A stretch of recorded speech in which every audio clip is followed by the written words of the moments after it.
Assalamualaikum warahmatullahi wabarakatuh. Apa khabar semua? Okey, Alhamdulillah.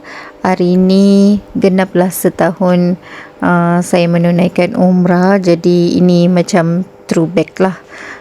Mau kongsi sedikit macam mana kita boleh pergi umrah dengan percuma.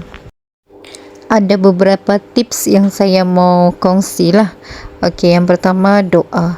Doa ni kena sungguh-sungguh setiap hari, kalau boleh lepas solat ataupun di waktu-waktu mustajab doa. Contohnya ketika hujan turun. Okay, selain daripada doa, kita kena sedekah dan infak setiap hari. Okay, sama ada daripada segi material ataupun bukan material. Contohnya kita tolong orang dan buat perkhidmatan lah yang kita mampu.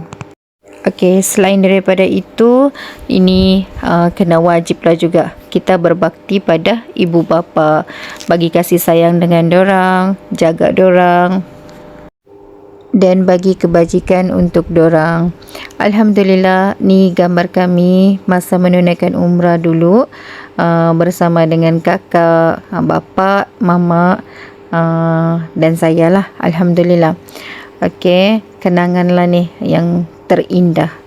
Okey, Alhamdulillah, ni makam Rasulullah SAW.